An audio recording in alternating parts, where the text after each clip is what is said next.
त्यांना त्याला समोर जाऊ शकतात. बरं, तुमच्या आणि तो वाक्यातून संयम मी राखायचा आतापर्यंत पूर्णपणे प्रयत्न केलेला आहे. बरं, तुमच्या आत्ता दिलेल्या उत्तरामध्ये 2 शब्द मला आवडले, तो म्हणजे संयम राखणं आणि जबाबदारी घेणं.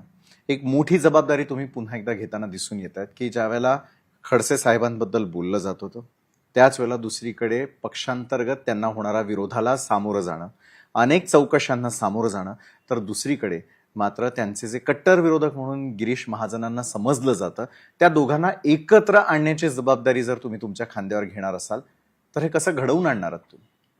बघा, याच्यासाठी आधी पण प्रयत्न झालेले आहे, पक्षाच्या अंतर्गतही झालेले आहे, माझ्याकडनंही झालेले आहे. पण शेवटी आता ते इतक्या टोकाला गेलेले विषय आहे की आता ते कसे एकत्र येतील हा खूप मोठा प्रश्न आहे.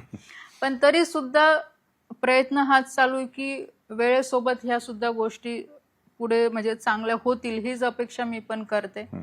आणि मला असं वाटतं की कोणी असो, कोणत्याही राजकीय नेता असो किंवा कोणत्याही पार्टीचा कार्यकर्ता असो, कोणीही, मी राजकारणात सांगते, पर्सनल आयुष्यात तर कोणी कोणाच्या जायला नको. कारण की लोकांना हे अपेक्षित नाही आहे आमच्याकडनं. लोकांना हेच अपेक्षित आहे की आम्ही तुम्हाला निवडून दिलेलं आहे, आम्ही तुम्हाला त्या पदापर्यंत पोहोचवलेलं आहे, तर आम्हाला ज्या अपेक्षेने आम्ही निवडून दिलेले त्याच अपेक्षेने आमच्यासाठी काम झालं पाहिजे. लोकांना ठीक आहे, काही ठराविक लोक आहे की त्यांना ह्या सगळ्या गोष्टींमध्ये इंटरेस्ट आहे. पण आज जर तुम्ही माझ्यासारख्या एखाद्या युवा व्यक्तीला विचारा, युवा पिढीला विचारा, त्याला काय अपेक्षित आहे? की तुम्हाला ह्या नेत्यांमधले भांडणं जास्त अपेक्षित आहे की तुम्हाला ह्या जिल्ह्याचा विकास अपेक्षित आहे? ऑफकोर्स तो विकासच सांगणार आहे.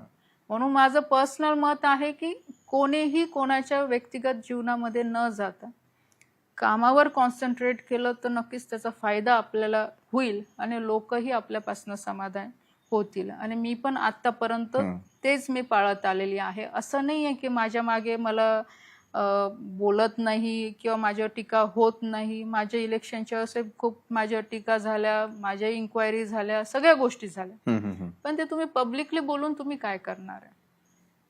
कारण पब्लिकला हे अपेक्षितच नाही. माझ्यावर इन्क्वायरी झालेलीच आहे, नाही झालेली अशातलं नाहीच आहे. पण मी पण वरिष्ठांशी ह्या सगळ्या गोष्टीवर बोललेली आणि मला केला. आमच्या सगळ्या नेत्यांनी मला सपोर्ट केलेला. कारण जे आहे फॅक्ट ते आहेच, ते कोणी बदलू नाही शकत. एकनाथ